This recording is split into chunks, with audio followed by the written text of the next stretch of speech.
fingers stick more and lock more fully all the way through. And as that happens, go ahead, try and lift one of those fingers, even two of those fingers. Find your palm sticks even more as you try and lift your fingers, your palm sticks even more. So I'm drawing attention to sticking and locking, and there's a reason for this. Some people might not respond to the concept of being stuck. It doesn't make sense the hand could be stuck, but if their fingers are solid and locked and their arms solid and locked, then that might make more sense to them. So I'm going belt and braces there when I go stuck and locked. I'm also saying an as that happens, so there's that as that happens, and that very bit of language presupposes that it is happening for them, and if they keep flowing along, it reinforces that it's happening. Now I've set up this little confusion bit and say they stick and lock more, and notice what happens when you try and lift those fingers and find that your palm sticks more. So I'm tying that in with a little kind of confusional thing, and a little loop where they can get caught in that mini loop, where when they try and lift the fingers, the palm gets stuck more, and I'll do it when they try and lift the palm, the fingers get stuck more. So they're kind of caught in this bind where whatever they do, something else is sticking even more, reinforcing that whole concept, reinforcing that whole reality more. Go ahead, try and lift one of those fingers, even two of those fingers. Find your palm sticks even more as you try and lift your fingers, your palm sticks even more. Really try and lift those fingers. What's more stuck now? The fingers or the palm? Palm stuck as well. The palm stuck as well. Okay, here's the interesting thing. What I want you to do is try and lift that hand. So I've asked that binding question again. What's more stuck, your fingers or your palm? And this time he said the palm stuck. And again, I've repeated his observation back, the palm stuck, reinforcing that observation for him. So it's a feedback loop going on between me and him. It's not just me talking at him and him being passive. We're both active and participating in this in this whole hypnotic loop, in this whole moment of altering his reality and perception. What I'm going to move on to do now is, I'm going to point this thing out. You know, some saying it's interesting, or it's an interesting thing. Sometimes I say this, it's an interesting thing, or an interesting thing has just happened. And I want to get them thinking in their mind, what's interesting? Because when you raise something like that and they're thinking in their mind, what's interesting? You've created a little moment of expectancy. And when you create little moments of expectancy, people are much more wide open to responding at that point. So if you say, you know, an interesting thing's just happened. Orman McGill talks about this. He says, you know, an interesting thing's just happened. What's that? Your name has just completely disappeared from your mind now. When you try and say it, what happens when your name's gone? And that moment of created expectancy opens somebody up. What? And then you can feed in. So I use that a lot. Here's an interesting thing, or the interesting thing is. I use that little bit a lot. Now I'm going to transition now. I know that he's in the loop now, so I'm going to start challenging a lot harder. What I want you to do is try and lift that hand, find it just sticks more fully, locks more fully, it sticks and pushes to the table. The harder you try and lift it more, it just sticks and locks. Really try. If you're a strong guy, you can really try and lift that. Really try and lift that, find it sticks more. I'm challenging a lot harder now, but notice when you watch this back through, or when you watch the unedited portion, notice how I built to this strong challenge. I didn't just give a suggestion and jump in with a strong challenge. I drew him into the loop and I've led up to a strong challenge. Just a couple of points here. I'm clicking my fingers, so I'm clicking my fingers as I'm going, locks more fully, sticks more fully. I'm clicking the fingers. Now the finger click is an interesting thing. A lot of hypnotists use it. I use it to create a moment. I do magic, and I do this in magic as well.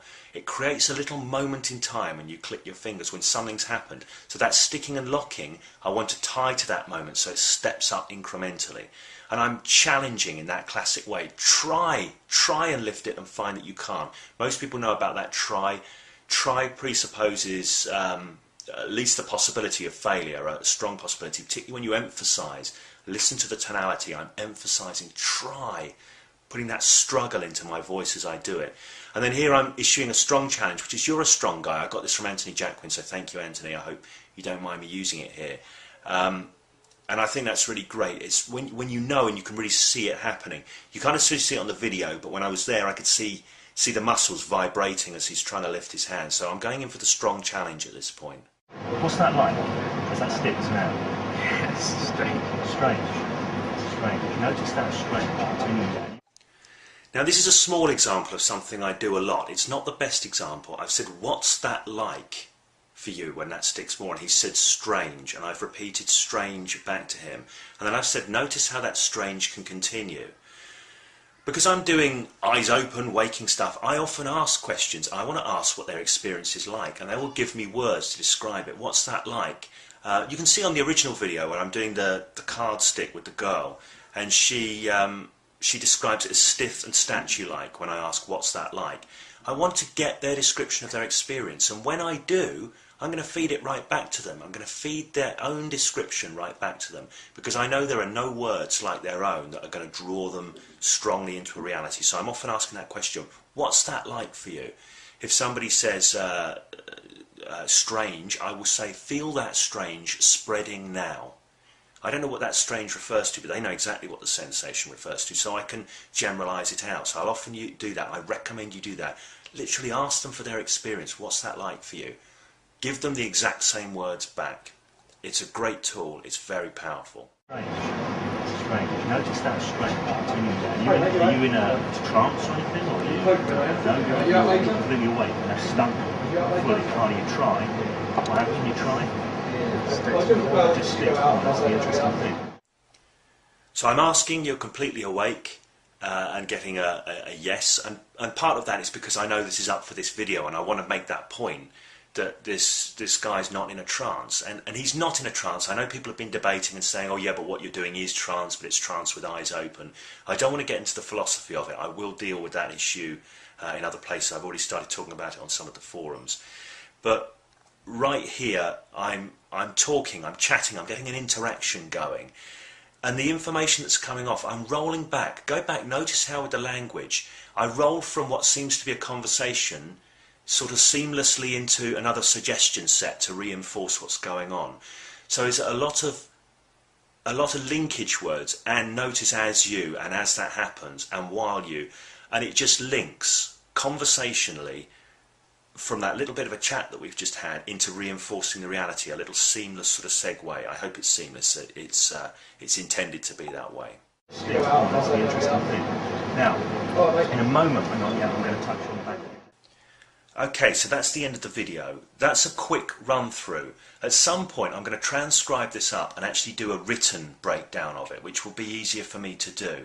I haven't covered all the detail in there. I haven't covered all the subtleties in there. It would be impossible to do so in such a short video. I hope the points that I have covered will be useful to you.